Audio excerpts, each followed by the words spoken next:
I often find in the middle of a big restoration that there comes a period where there's a lull, where there's certain little niggly jobs you've got to do before you can get on with the bigger stuff that you want to do. And this is where we've reached with the bag violin.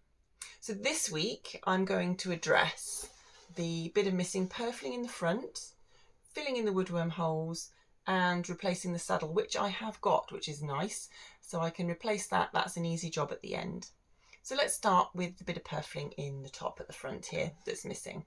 We've already done it on the back. I think I've got very similar purfling that I used on the back if it's not the same. And I'll just be able to make it fit perfectly. Again, we've got a ragged edge here. So I'm going to just use my tiny little chisel to tidy that up in order for me to fit the new purfling in.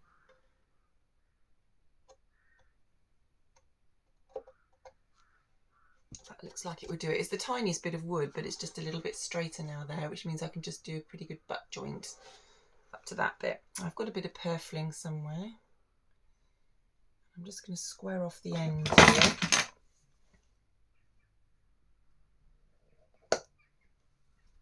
Right, let's see if that fits in against the neck here. Yes, so all I need to do now is cut that to length and glue it in. So if I just mark on with a pencil, roughly where I think, and I'm going to cut it oversize and then take it back. So that new piece of purfling seems to be fitting pretty well. And again, as I'm going to do with the stuff on the back that I've just replaced, I'm going to just do some retouching on that and make it match the old. But I think for now that will be fine. Another thing I want to do this week is to reglue the saddle. The saddle is a little bit of ebony that fits at the bottom of the violin, and it's where the tail piece will pass over. It's really important actually. It can affect the sound a lot. Now, this is the bag violin, so the saddle is not very good quality, but it belongs to the bag violin, so it will go back where it belongs. And I'm just going to check that it's not a tight fit. If you've got a tight bit of ebony that's set into a spruce front, what will happen is both woods will shrink at different rates during the instrument's life, and what will happen, and I see it all too often, is that the spruce, being the softer wood, will split all the way up the body. So to avoid that, we just make sure that the saddle is really loose in there, which this one is, not so that it's hanging out or so that there's huge gaps, but just so that the fit is loose, and then I can glue that in, and my glue pot's already on, working, ready. And then that will be another job done. So the final job I want to address this week is to start getting wood filler in all the woodworm holes and in various other places on the instrument that haven't necessarily gone back together very well. We've got an awful lot of places like that on this bag violin, so I'm just going to get busy with my wood filler.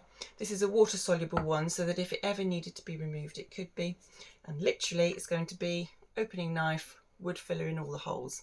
There's nothing complicated about it, but it will have to be finished at a later time. But for now I can get that in and get that drying before I do the last bits of gluing.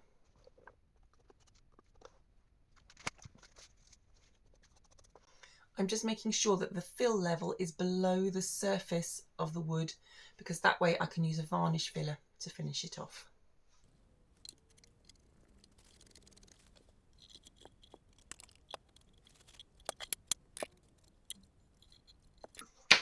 I'm also just going to build up a little bit of filler on this corner where I had trouble making the miters meet. I don't want very much in there because I'll build up the rest with filler varnish.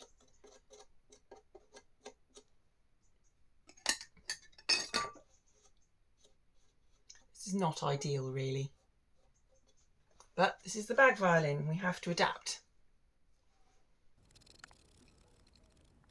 Okay, that's it for filler for now.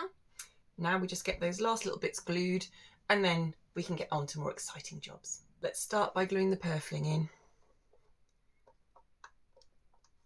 That's a pretty good fit actually, it's hard to get out. Okay. Plenty of glue in the channel.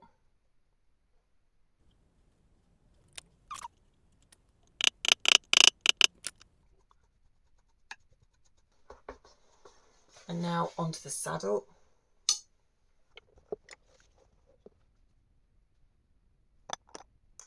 sometimes gluing jobs can be so easy, and this is one of them. Stick glue on and hold it with your fingers. There's no clamp can do this job, so I'm just going to push it in until that glue gels. Just might wipe off some of that excess to start with. Whoops. And then it should stay in position. A little bit of patience is required, but it's quite chilly today, so the glue should set pretty quickly. And there we go. Saddle's in, purfling's fixed, wood filling is started, and then hopefully next week I can get on and finish the rest of the ebony work.